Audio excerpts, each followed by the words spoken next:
Hello everyone, I am Rajeshwari Moganty, Professor at the Department of Biochemistry, All India Institute of Medical Sciences at New Delhi.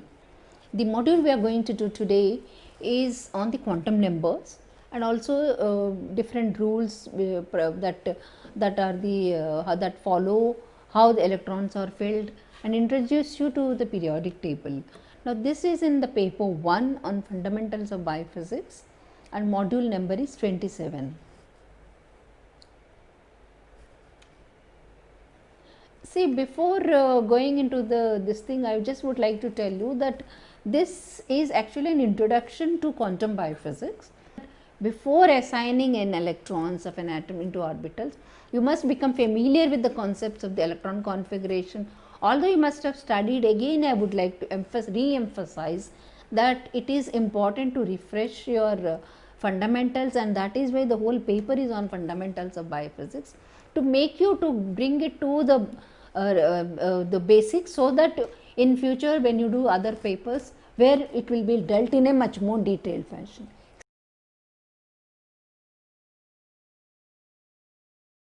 So, the objectives of this module is to understand the important features of the quantum mechanical model and define the atomic orbitals in terms of quantum numbers, also discuss the shapes of the atomic orbitals, and lastly give all the rules how the electronic configuration occurs based on Aufbau principle, Pauli exclusion, Hund's rule, and so on.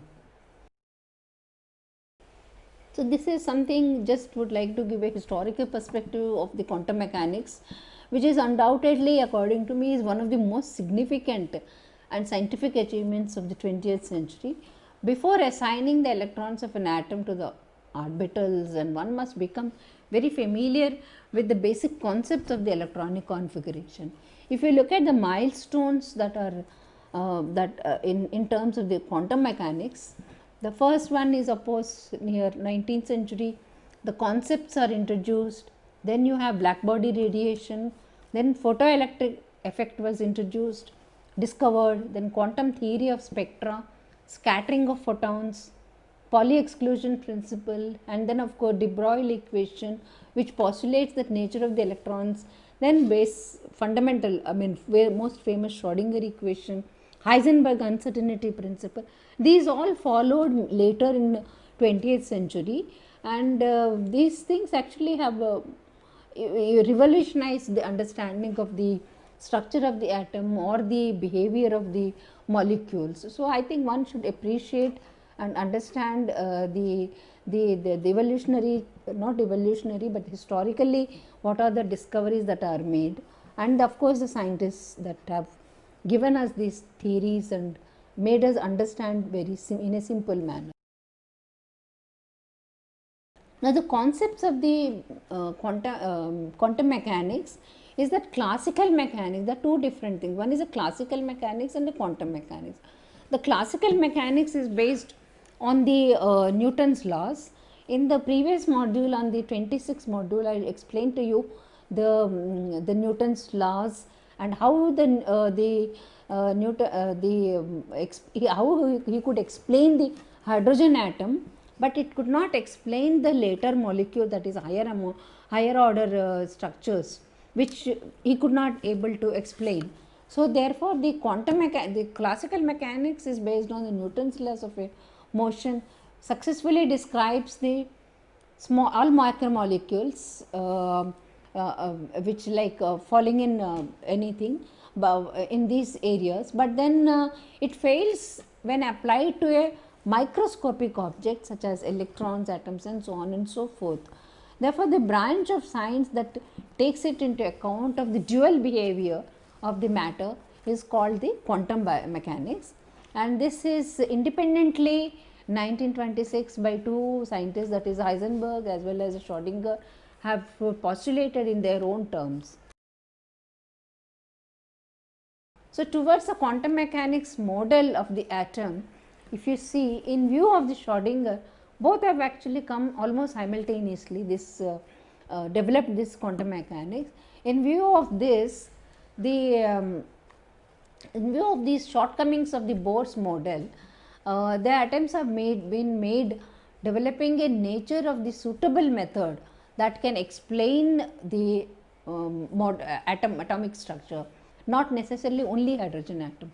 So, the two important developments which contributed significantly to this are the dual behavior of the atom, that is electron should have momentum as well as the wavelength, and the other one is the Heisenberg uncertainty principle, which states that it is not possible to determine simultaneously the position and the momentum of the electron at the same time. That is important. So, this I also explained in the electron microscopy chapter, that how Heisenberg uncertainty principle can be used in understanding the limitations of the optical microscope. One of the important applications is the that it defines the path and trajectories of the electrons and other smaller particles or other similar particles. It therefore means that the precise statements of the position and momentum of the electron have to be replaced by the statements of the probability and the electron that has a given position and momentum.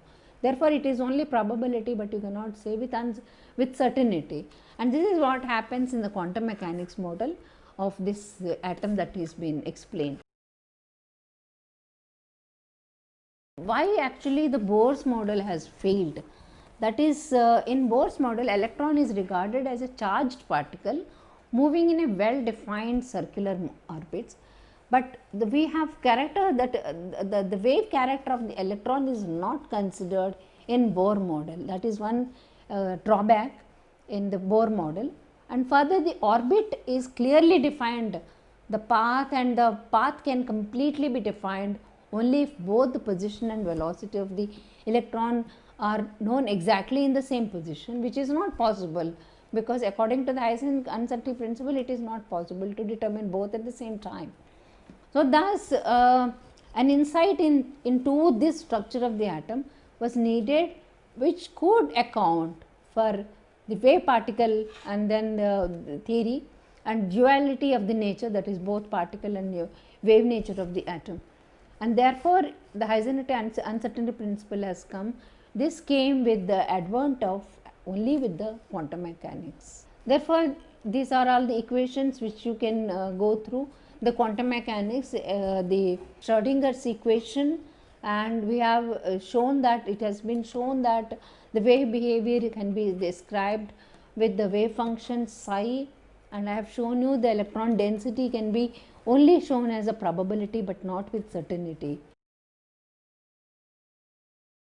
So, the quantum mechanics also shows that the Schrodinger equation specifies the possible energy states an electron can occupy in a hydrogen atom. For example, I have shown you in the picture, the energy states and the wave function are characterized by a set of quantum numbers. Now, what are these quantum numbers? How do we describe the position of the electron? Instead of referring to the orbits as in the case of the Bohr model, what he has come up with is called something called the atomic orbitals, which can describe, each one can describe the position. We can see in the next slide that each electron position can be explained by the quantum numbers. What are these quantum numbers? These quantum numbers are required to describe the distribution of electron density in an atom rather than exact position of the electron. So, the first is the principal quantum number n, that is designed to designates the size, and the second one is angular momentum quantum number, that is L, that describes the shape of the orbit, and the third is a magnetic momentum M, which specifies whether it is orientation is which side, and the fourth one is electron spin quantum number, because electron is a charged one, it spins, and whether it is in the clockwise or on the anti-clockwise, which tells you. So, this is the S, that is the spin quantum number, which specifies the spin of the electron. So, only based on all these, each electron will has been designated its position and by characterized by these quantum numbers. The first one, these are the orbitals which are on the shape we are talking about. S is a circular, p orbital, then you have a d orbital and f orbital. We will do these in a much more detail. So the principal quantum number is the n based on the Bohr's observation line spectra for different elements. Now n relates, he has seen in hydrogen also line spectra we did in the previous module. N can be described as 1, 2 and 3, 4. The electrons with higher n values have more energy and therefore and larger orbitals. So the first one will have less energy and size is also different. And similarly, the collection of the orbitals with the same value of n, frequently we call it as a shell. The n shell, p shell and so on and so.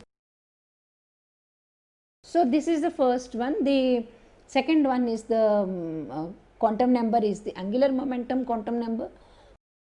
What happens when you see actually the lines in the line spectrum, it has been seen that actually one line is not a single line, but it is actually a group of lines, multiple lines are there. So the each one within that line, the number of lines, so each subgroup of these lines we call it as the L or the angular momentum, that is given as the abbreviation as L. Therefore if it is the allowed orbitals will be, if it is 1, that is can have 0, or if it is it can have 2 or 3. If it is n equal to 4, then you can have 0, 1, 2, 3, 4. So each one will be depending on the orbit, it will have a higher and higher number of this one secondary quantum number. So L will have 0, 1, 2, 3 correspond to the shapes, whether it is S or P or D or F. So if it is 0, it is S, then 1, P and so on and so forth. The third one is the magnetic momentum number.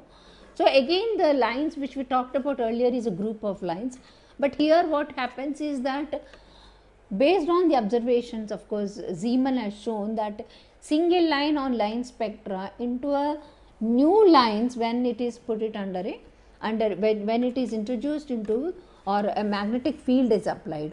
So each one line again is dividing into two different. So this M that is arising out of the presence of the magnetic field, because magnetic field is there and we have to consider this. M relates to the orientation of the orbital space, that is that are allowed are M can be minus or plus 1, or if it is L equal to 2, if it is L equal to 1, then you will have minus 1 or plus 1. Then if it is L equal to 2, then you will have magnetic momentum minus 2, minus 1, 0, 1 and 2. So you will have 5 of them. So depending on that, the number keep on increasing as you go into the next level of shells. The spin quantum number. The spin actually, because electron has charge and we apply in an electric field, in a magnetic field, then what happens? The spin actually changes, the electron starts spinning. Based on this observation, magnets could further be split lines into line spectra, and then these elements exhibit paramagnetism. Therefore, if you have one magnetic quantum number that relates to spin of an electron, and therefore here you can have a spin either positive or negative. So M can be plus half or a minus half. So any possible set of n equal to 1 and M, there are two possible values. Therefore, then two electrons of opposite spin are paired.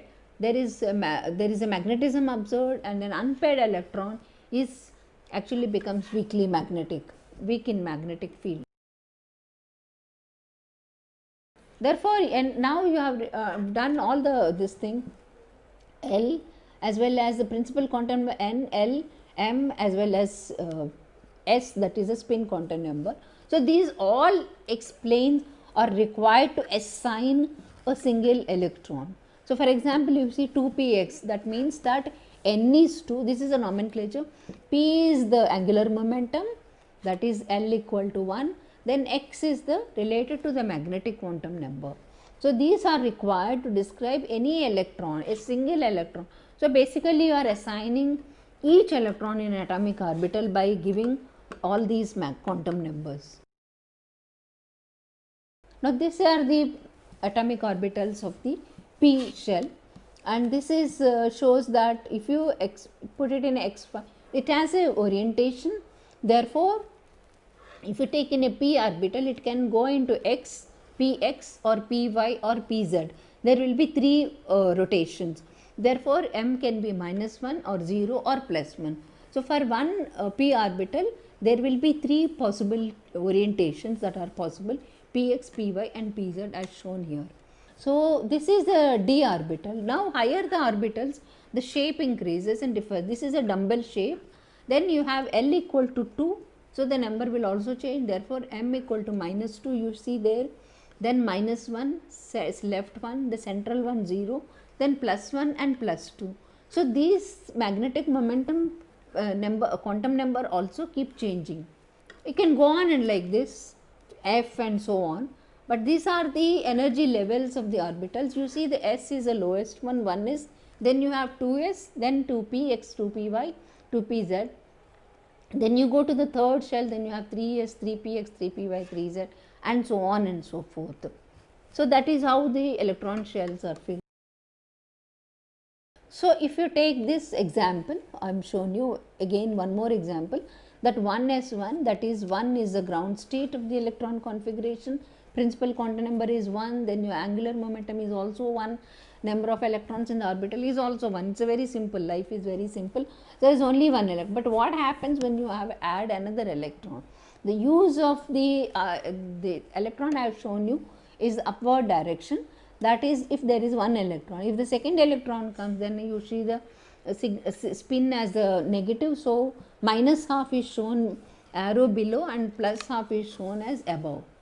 Now, this is example of a 2s1. So, in 2s1 again the first electron will go into the with a positive +half spin. Then you have these electronic configurations of 3s, 3p, 3d are also shown. So, you can go on doing yourself a number of these things. Now, 1s2, what happened? The 2 electrons. So, this is one of the rules, that Pauli exclusion principle.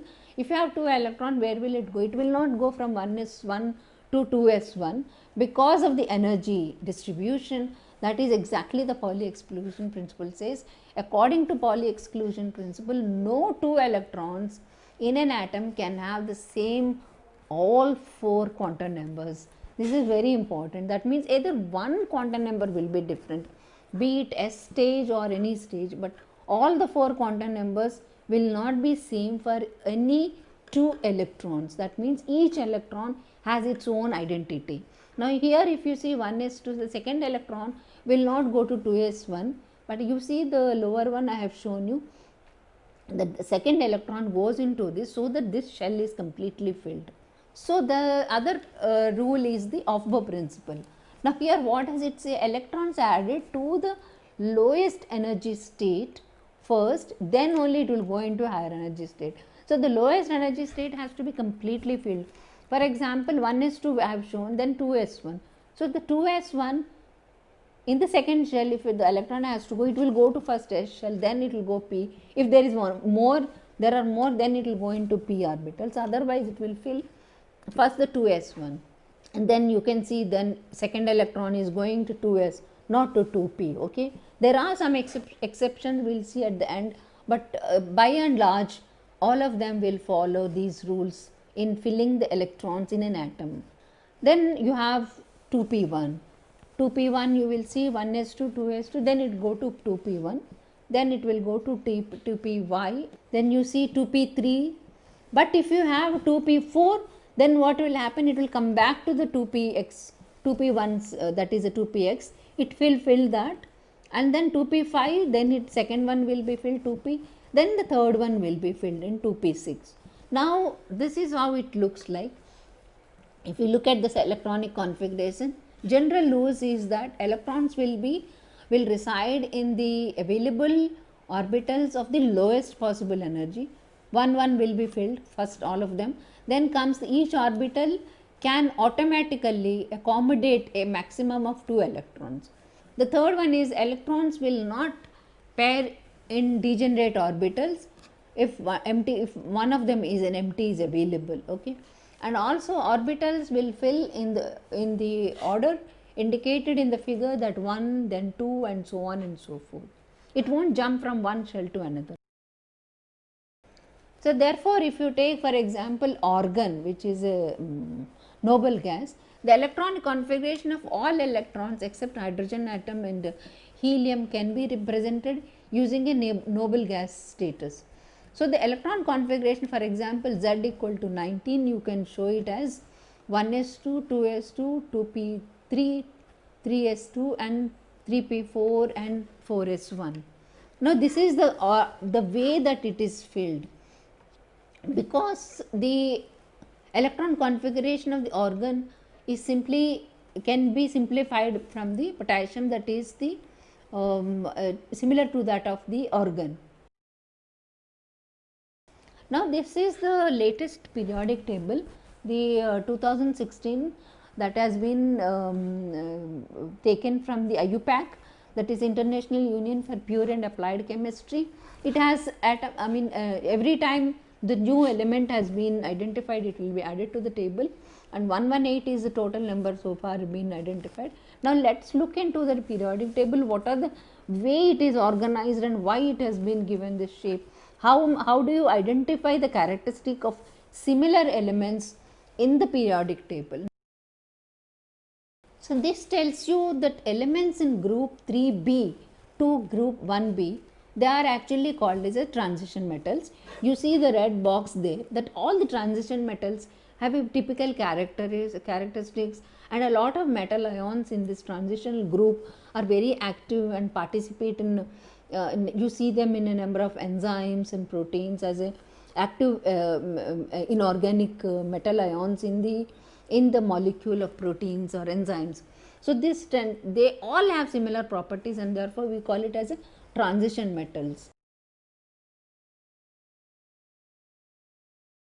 The second group is called the lanthanide series. You see them in the lower block, on the top red is shown, that these have a lanthanide series group La, or the similar properties are actually given similar. This is actinide series, and then you have these one.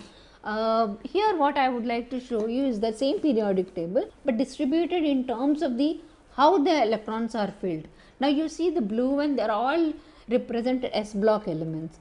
Now, the central one are all D block elements, that is the transition elements we talked about, transition metals. Then you have the F block elements all in lower block, where you have the actinide series and lanthanide series.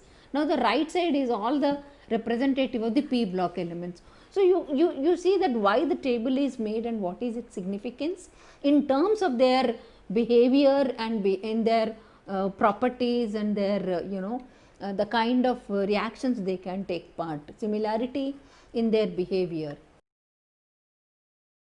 So, if you look at this electronic configuration, so far whatever I told you, that always the minimum, the lowest energy is filled, and so on, and therefore, electrons on the, unless lower is filled, it will not go up. Nevertheless, there are a couple of exceptions, they do not follow this for different reasons. For example, chromium, if you take, it is actually look at the, I won't go into the initial part of it, but I will just talk about the last shell or the highest shell. It is supposed to be 24, then it has to be 3D3. But what happens, instead of that, it is supposed to be 3D4, but it actually does not come into that, but it goes into a half filled state. So, the reason for this behavior, which is actually deviating from the previous rules, is because it gives a greater stability to the atom when the d orbitals are half filled. That means, if there are 6, there are 1, 2, 3, 4, 5, 10, then it is actually the fifth one is the one that is half filled is more preferred than compared to the completely filled. So, that is why this is an exception. Similarly, the other exception is the chromium and copper, and here also the greater stability is because the 3D shell is subshell is completely filled. So, with those things, the basics what I have suggested is in this module introduce you to the Schrodinger equation, Then also the quantization of the energy states corresponding to different quantum numbers. Then how the electronic shells, electrons are filled in the shells of different quantum numbers. And then of course the how, what is the periodic table and how their elements are fixed, arranged in this table, and what are their properties. So the period, some of the elemental arrangement is based on their physical characteristics, and therefore you can appreciate that with these fundamentals you are now ready to understand and study the whole quantum biophysics, which will be discussed in much more detail in paper 2. Thank you.